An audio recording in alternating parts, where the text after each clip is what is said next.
Cancel culture is just some phenomenon that has become prevalent and that we've put a name to in the last few years, right? Like in the last maybe even 2 years or 3 years, something very fairly new. But the forces of human evolution that are at play here, they're not new. This is an evolution in the making that is happening to us, and we are not sufficiently aware of and understanding the dynamic of it. This is what's happening here.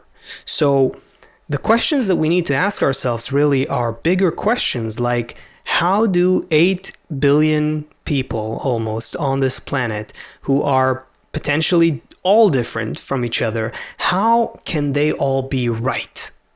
How can everyone with their own opinions and views and worldviews and conceptions of the world and so on, how can everyone be right at the same time? Is that even possible? And if it is possible, then how? And I would say where? Where is that level of perception, level of human experience, level of reality, where the opposites and the differences can actually not cancel each other and yet remain different, remain unique, remain themselves, and yet complement each other into some bigger whole? Is that an option even? Is that a possibility? If we were to see that there is some process that's taking us there, that there is some sort of an evolutionary process we're all in right now that is moving there, then we'd be able to see our differences in a completely new way, under a completely new light.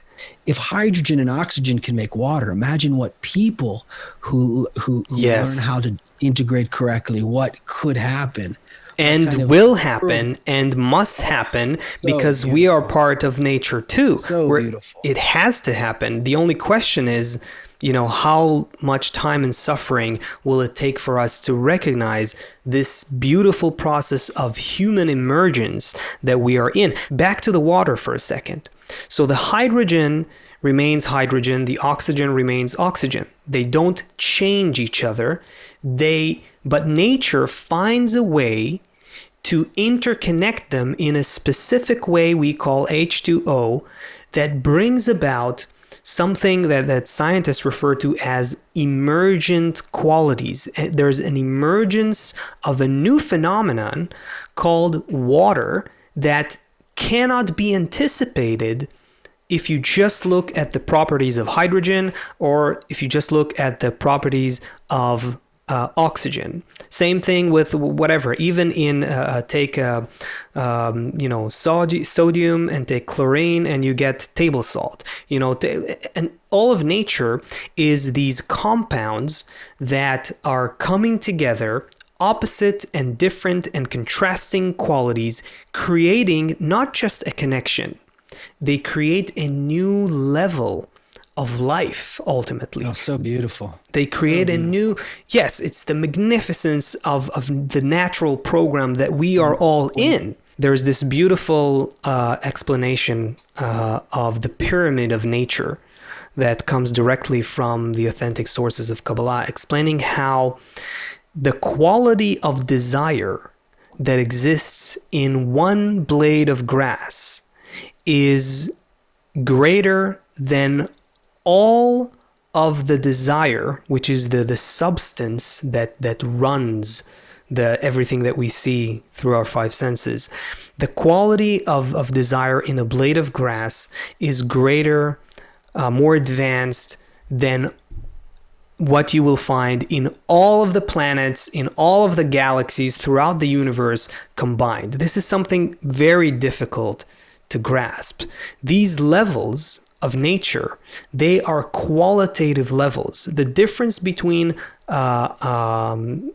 plants and rocks is a difference of a new level of life. And the same with regards to the animal level as opposed to the vegetative level.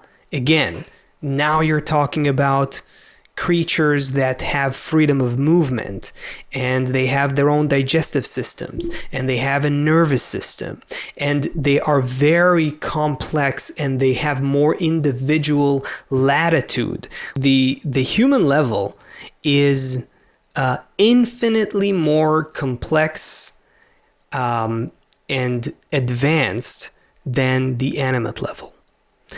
We are also going through, we ourselves are evolving. It's not just that the human level emerged and that's it, and it's a completely new level. No, we ourselves are also going through levels of evolution at a much more significant rate and quality and quantity than any of the other levels, right? Take rocks from billions of years and rocks from today. There isn't that much change. Look at animals and how they evolved. There's over hundreds of thousands of years. You'll see some changes. Take humans from today and from 100 years ago, and we change so much at such an accelerating pace. We change not biologically so much, but we change consciously. That's the unique thing about human beings. Kabbalah refers to it as the speaking level of reality, and it's not by chance. There's a lot to do. It has a lot to do with our quality of communication and so on. But speaking in Kabbalah also means something a lot deeper than that we won't get into right now.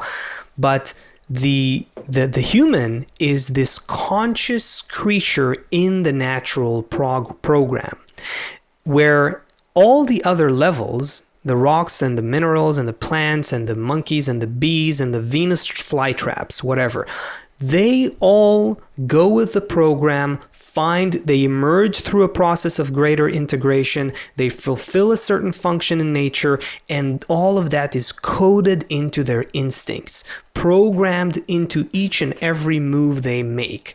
With us, it kind of goes through a process of digestion, conscious digestive. We have just like our body has a digestive system. Our mind and heart, let's say, are the quality that makes us human is that we have a conscious digestion process. So everything that we go through has to go through that box of our mind and our heart. We have to feel it within us, and we have to go through it, experience it, and evolve as a result of it. And so we need to feel that we are different from each other, and we need to form different groups and political parties and identities, all kinds of identities. Today, what do you see today in this modern world that we're in? You see more and more identities formed around all kinds of things, right? Including where you grew up and your color and your background and your gender and all kinds of things. What is that? This is the evolutionary process of human consciousness taking place in front of our eyes. Just like in biological evolution, you see a process that biologists refer to as individuation. You see things becoming more diverse. You see beings becoming more separate and different, and then those differences find a way to integrate, creating the next level of life. Same thing with us. Only for us, it happens through that digestive system of the conscious heart and mind. So cancel culture is something that we are now going through as part of our evolution. We can't come to grips with our differences.